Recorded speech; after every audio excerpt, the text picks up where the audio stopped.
Olá, pessoal. Eu sou o José Antônio Patrocínio, professor da BSSP, Centro Educacional, e mais uma vez, com muito orgulho, estou participando do Pensar Contabilidade. Desta vez, nós vamos conversar um pouquinho sobre a visão do Supremo Tribunal Federal em relação ao Imposto sobre Serviços de Qualquer Natureza, ISSQN.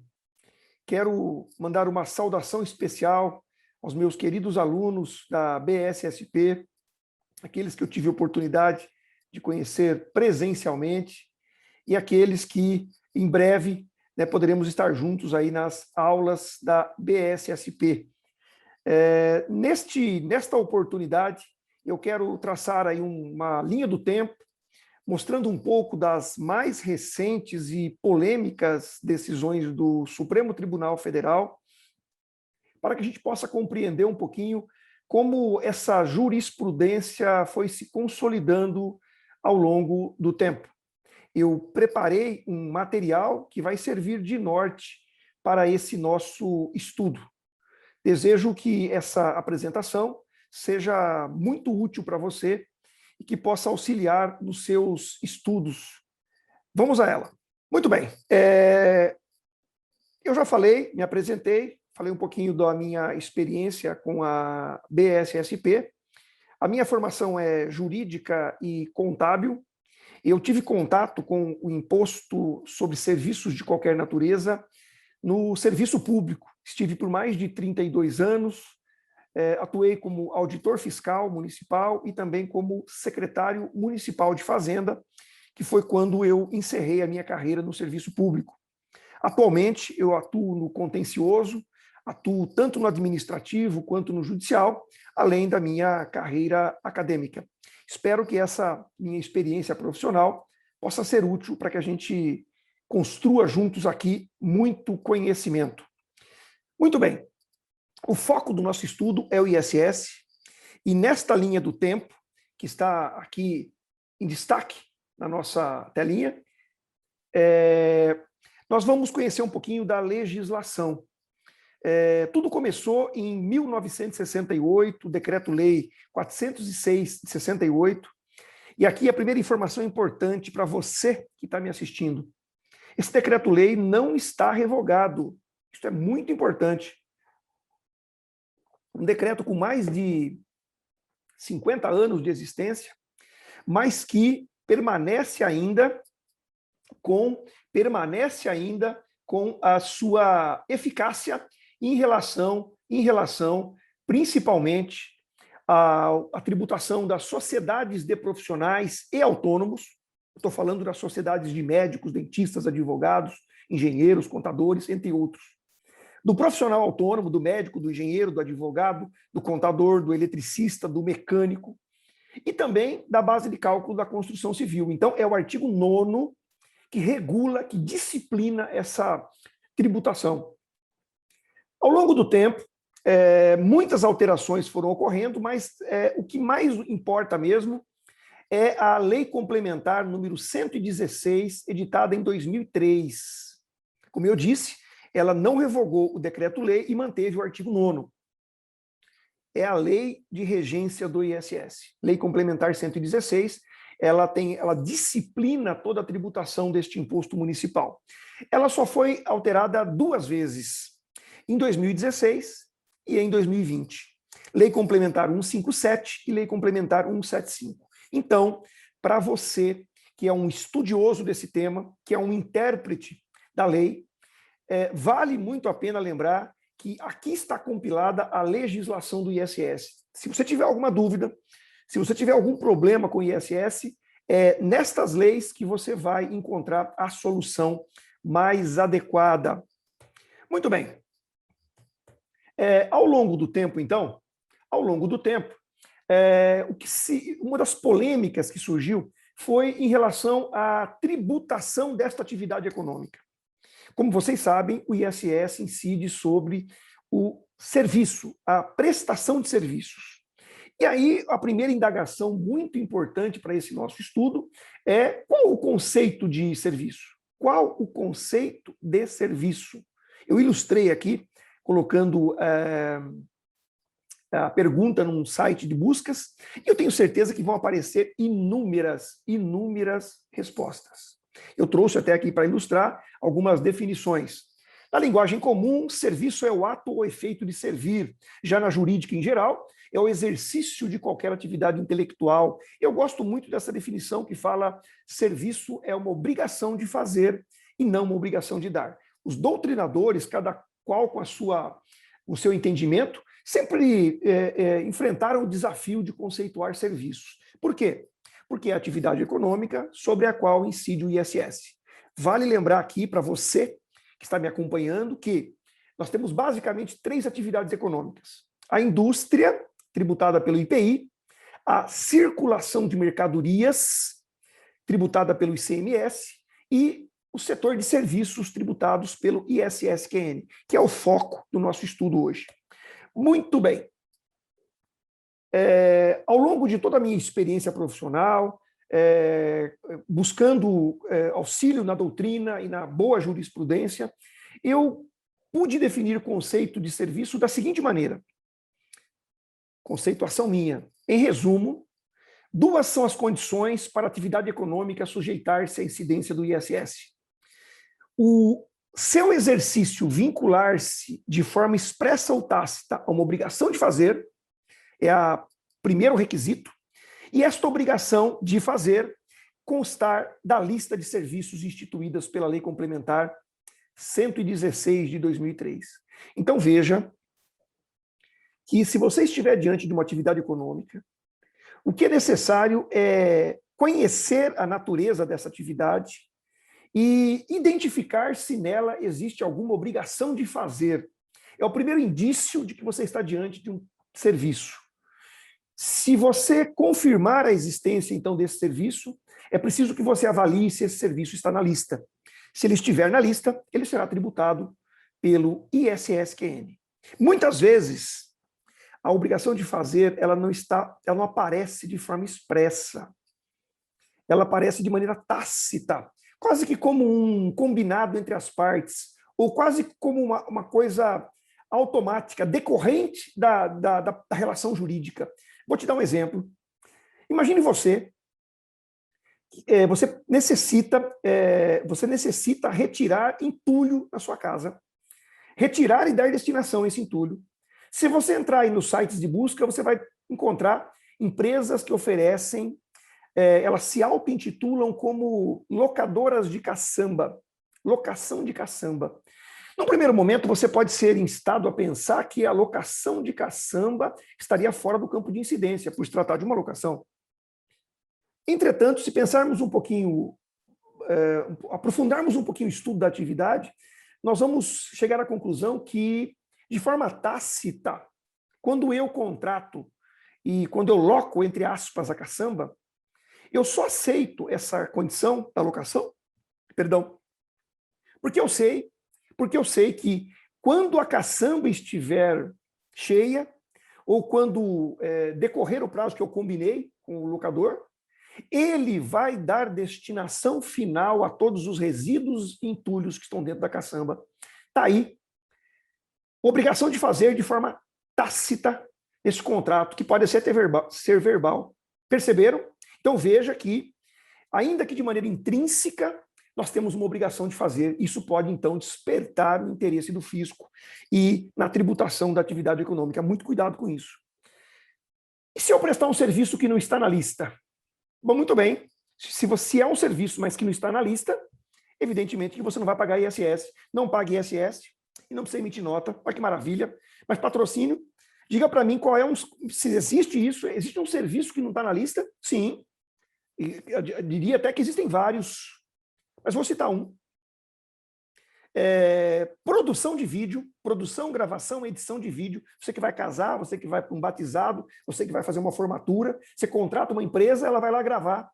Ela vai prestar serviços, gravar, editar e legendar esse vídeo. E não importa a destinação.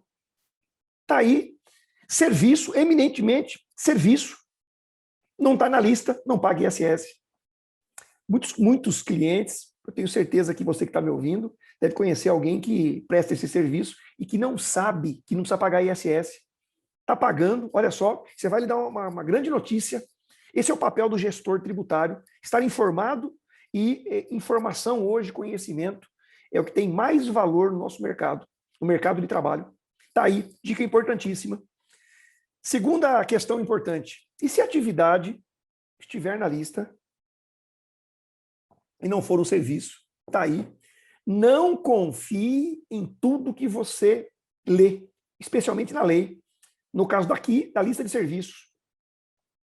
É muito comum, é possível, sim, que exista na lista uma atividade econômica inserida por interesse econômico, interesse de arrecadação do legislador e de quem formulou o projeto de lei, interesse na arrecadação numa atividade econômica que não é um serviço. Então, cabe uma ação judicial para que o Poder Judiciário declare efetivamente e definitivamente se há relação jurídica entre aquela atividade econômica e a fiscalização de ISS. Se não é um serviço, mas está na lista, o resultado dessa ação judicial será a inexistência de relação jurídico-tributária e, como consequência disso, o prestador, né, a empresa, né, que exerce aquela atividade econômica estará desonerada da tributação do ISS. Muito bem. Mas tudo isso que eu falei, todos esses conceitos, não foram suficientes para que os conflitos fossem crescendo, para que as polêmicas fossem instauradas. Coube então, ao Supremo Tribunal Federal dar a palavra final em relação a diversas atividades, se elas estão ou não no campo de incidência do ISS. O papel do Supremo Tribunal Federal ganhou muita força. E é esse o objeto do nosso estudo. Eu quero mostrar um pouquinho para vocês, na linha do tempo, como isso vem, como isso foi algo crescente e quais foram os resultados desses julgamentos. Está aí. Em resumo, é isso que nós vamos ver. Quero falar com você sobre a locação de bens móveis, o leasing, planos de saúde, franquia, farmácia de manipulação, lista de serviços, cessão de direito de uso de software e o CEPOM. Vamos adiante. Primeira atividade importante que eu quero comentar com vocês em relação ao posicionamento do Supremo Tribunal Federal. Vocês sabem que a locação de bens móveis foi inserida na lista em 1968. E durante 30 anos, mais de 30 anos, as pessoas pagavam ISS sobre locação. Eis que um processo chegou no Supremo, no ano 2000, e o Supremo se deparou sobre o tema, se debruçou sobre o tema e concluiu: locação de bens móveis, locação não é um serviço, não é uma obrigação de fazer, é uma obrigação de dar. E aí declarou, então, inconstitucional. Em 2003, saiu a lista de serviços, e aí a locação não está mais na lista. Olha que maravilha, gente. Então, locação de bens móveis hoje está pacificada a não incidência. Mas cuidado com o alerta que eu dei há pouco, com a questão da obrigação de fazer implícita, de repente numa obrigação de dar. E isso pode despertar o interesse do fisco e pode lhe causar aí problemas em relação à tributação. Ok? Tudo bem? Então, a questão da locação está neste ponto atualmente. Outra atividade econômica cuja discussão passou pelo Supremo Tribunal Federal diz respeito ao leasing. Vocês sabem que o leasing sempre gerou muita polêmica, principalmente em relação ao local do pagamento. Isso até hoje está sendo discutido. Todo e qualquer município do Brasil, dos mais de 5 mil, todos os municípios querem a receita do ISS no leasing, todos. Né? Muitas vezes a operação ela é realizada no município, mas o banco tem sede no outro. E aí o banco recolhe para o município da sua sede, e não no município da sede de quem contratou o leasing. Essa polêmica se instaurou aí por muitos e muitos anos, até que agora houve a mudança na lei, né? Agora, recentemente, em 2016, Lei Complementar 157, e o leasing deveria passar a pagar o ISS onde? No município do tomador. mas não deu certo. A mudança legislativa ainda não emplacou. A associação, uma das associações que representa aí, né, associações que representam as empresas que prestam serviços de leasing, obteve a suspensão da eficácia desse dispositivo que alterou o local do pagamento. E eles continuam pagando no local da sede. Não há ainda uma decisão definitiva nesse processo. Tudo bem, gente? Não há uma definição ainda nesse processo. Mas o fato é o seguinte, a questão aqui é que existiam dúvidas acerca da natureza jurídica da operação, se era um serviço ou não. O Supremo veio e bateu o martelo, é um serviço. E, como tal, tem que ser tributado pelo ISS, ok? Então, não paira mais nenhuma dúvida a respeito disso. Outra questão extremamente polêmica, que demorou anos e anos para que fosse consolidado esse entendimento, diz respeito aos planos de saúde. Você aí que está me assistindo, é possível que você tenha um plano de saúde regional, um desses planos de saúde nível nacional, como exemplo, eu vou citar aqui a Unimed, né? Que é um plano de saúde conhecido nacionalmente. Existiam dúvidas acerca da atividade econômica exercida pela Unimed. Será que é um serviço? Muito bem, o processo chegou no Supremo, o Supremo falou, é um serviço. É um serviço. Planos de saúde, da forma que está na lista, tem que ser tributável pelo ISS. Mas com detalhe, pessoal, excluiu, não confundir, plano de saúde com seguro-saúde, ok? Seguro-saúde não é tributado pelo ISS. Tudo bem? Então, plano de saúde, sim.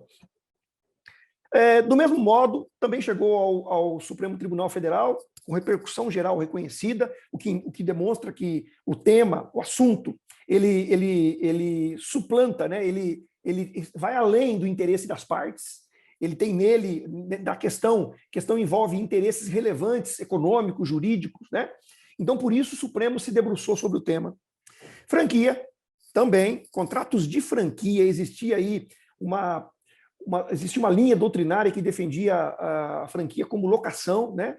Uma espécie de locação. Na verdade, isso não prevaleceu. O Supremo bateu o martelo, franquia tributável pelo ISS.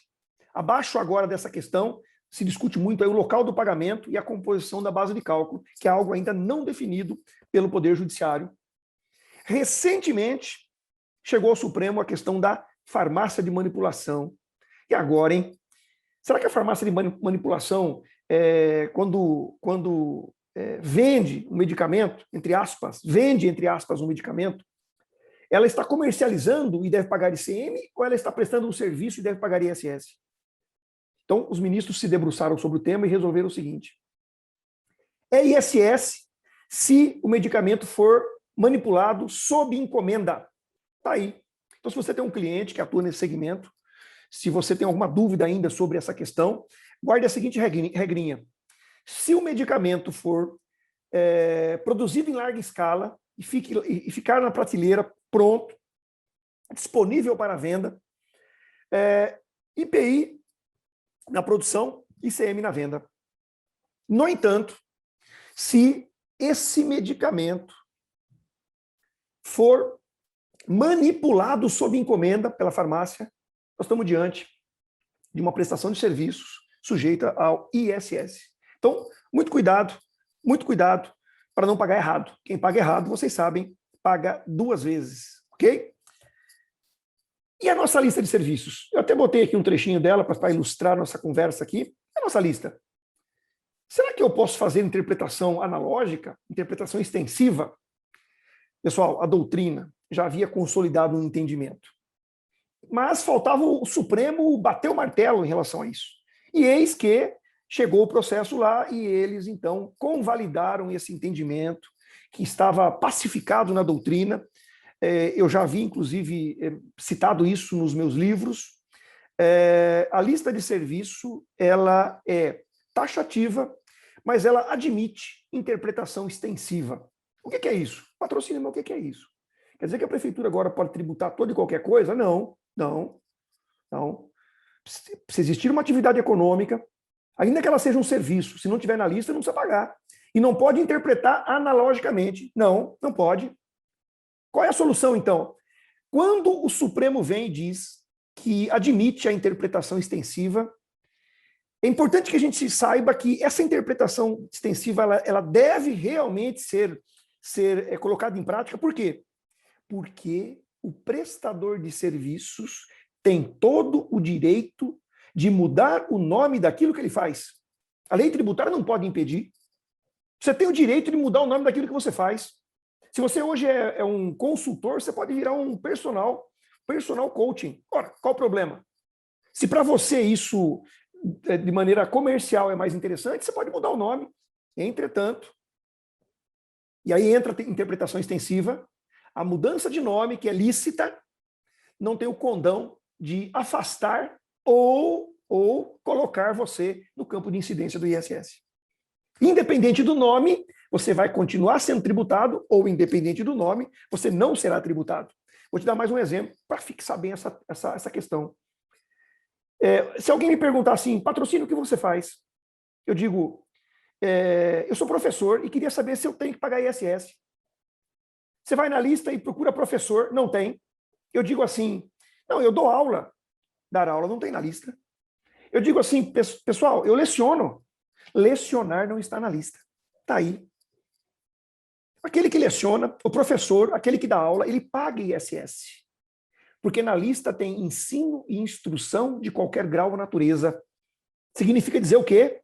Que a atividade econômica, professor, aquele que leciona, aquele que dá aula, ele está sujeito à incidência do imposto sobre serviços, porque, pela interpretação extensiva, eu vou enquadrá-lo no subitem relativo ao ensino e instrução de qualquer grau ou natureza. É isso? Fechou? É isso aí. Tá? Essa é a verdadeira interpretação extensiva da lista. Patrocínio e o software. Recentemente tivemos aí um julgamento histórico, né, em que finalmente o Supremo Tribunal Federal deu aí, né, segurança jurídica, trouxe segurança jurídica, nunca vai agradar a todos, mas trouxe segurança jurídica no seguinte sentido, e aí eu vou explicar um pouquinho da decisão do Supremo, com a qual eu concordo, porque no Brasil, isso não é tributário, tá, gente? Direito privado tem uma lei que regula a chamada comercialização dos programas de computador. É a lei do software, tá? É a lei do software. Nesta lei está escrito lá que no Brasil o software não é vendido. No Brasil, as relações jurídicas envolvendo o software, elas são registradas por meio de contrato de cessão de direito de uso. Direito de uso, que pode ser temporário ou permanente. Perceberam? Então, o software não é vendido. Ele circula por meio de um contrato de cessão de direito de uso. E aí, isso está na lei do software, direito privado. E aí vem o legislador e coloca esta hipótese de incidência na lista de serviços do ISS. Este é o papel da lei complementar. Lei complementar 116 para o ISS e lei Candir para o ICMS. É nas leis complementares que eu vou dirimir os conflitos de competência. Por isso, caiu por terra os decretos estaduais, os regulamentos, aquelas resoluções do CONFAS, caiu tudo por terra. Não tem o papel de dirimir conflito de competência. Isso é lei complementar, que está acima de tudo isso. E, portanto, cessão de direito de uso de programa de computador, conforme prevê a lei do direito privado, lei do software, ela se amolda à hipótese de incidência prevista na lista cessão de direito de uso de programa de computador. Portanto, em relação a essa atividade econômica, deve incidir exclusivamente o ISS. Ah, mas patrocínio, e se for software de prateleira, se for customizável, se for sob encomenda, muda alguma coisa? Não muda nada. Acabou aquela história, esquece. Gente, é muito importante para você que está me assistindo, para o gestor tributário, vou até tirar o óculos. Informação é importante, mas o mais importante do que a informação é de que ela esteja atualizada. Então caiu por terra todos aqueles antigos requisitos que separavam o software de ICM do software de ISS. Programa de computador, software, hoje, tudo 100% ISS. Detalhe, essa decisão os efeitos dessa decisão foram modulados. Então, fique esperto, dá uma olhada, para que o seu cliente não tenha que pagar de novo, né, se conforme a tributação que ele, conforme o que ele fez no passado, né? Se a atividade econômica dele foi tributada pelo ICM ou pelo ISS, é importante você dar uma olhadinha na modulação dos efeitos. No meu canal no YouTube, José Antônio Patrocínio, eu tenho lá um vídeo tratando dessa questão da modulação dos efeitos da decisão do Supremo em relação ao software. Muito bem, decisão recentíssima do Supremo, repercutiu bastante no Brasil todo, porque isso é algo muito presente no dia a dia das empresas, o chamado CEPOM. Cadastro, pessoal, você que está me assistindo aí, CEPOM é uma sigla, Cadastro das Empresas Prestadoras de Outros Municípios. Foi criado em 2005. 15 anos para a gente ter uma palavra final aí. E deu muito certo, foi um espetáculo. A Prefeitura de São Paulo arrecada mais de 20 milhões de reais por mês com o CEPOM. Foi um espetáculo, acabou com aquela questão da guerra fiscal, empresas que estavam clandestinamente escondidas em São Paulo, e na verdade elas usavam um endereço falso em outro município, resolveu o problema, só que, infelizmente, o CEPOM, o grande problema do CEPOM, o segundo grande problema do CEPOM, primeiro é a própria inscrição, o segundo é que quem não tinha inscrição sofria a retenção do ISS na fonte para São Paulo. E isso é inconstitucional, foi o que decidiu o Supremo. Por quê? Porque São Paulo, quando ele manda reter na fonte, pelo simples fato de você não ter inscrição no CEPOM, ele está usurpando competência do seu município de origem. Isso é inconstitucional. Competência tributária do ISS, pessoal. Você quer estudar competência tributária, artigo 3º da Lei Complementar 116. É lá que você vai encontrar solução para esse tema. Ok? É lá, exclusivamente. Então não pode. E eu estou aqui falando CEPOM, mas não se esqueçam. Tem SENE, tem RANFES, tem N nomes aí pelo Brasil afora, que na verdade copiaram a ideia, alguns mantiveram o nome, outros copiaram a ideia e mudaram. Vale para todos. Mas aí eu tenho certeza que está se perguntando aí, patrocínio, posso parar de reter então? Eu estou aqui em São Paulo, posso parar de reter já automaticamente? Não. Infelizmente não. São Paulo está protelando o cumprimento da decisão judicial do Supremo e vai protelar por tanto que ele puder, porque entra muito dinheiro todo mês. Então, enquanto o Supremo, ou melhor, enquanto o município de São Paulo não der cumprimento à decisão, não tirar do ar o site, não revogar as regulamentações, você, tomador, é obrigado a continuar retendo. Tem saída, patrocínio? Tem. Mandado de segurança. Mandado de segurança é o caminho para você se desonerar dessa obrigação, que não só ela é uma obrigação que dá trabalho, né, ela traz muitos custos para a empresa. Então, mandado de segurança. Tá? Outra coisa, e as demais prefeituras? Já também vão ter que cumprir, patrocínio, essa questão aí já é automático? O Supremo decidiu para São Paulo, vale para Campinas, por exemplo? Não, não. Essa decisão do Supremo, pessoal, essa decisão do Supremo, ela não é vinculante. Não é vinculante. Não é vinculante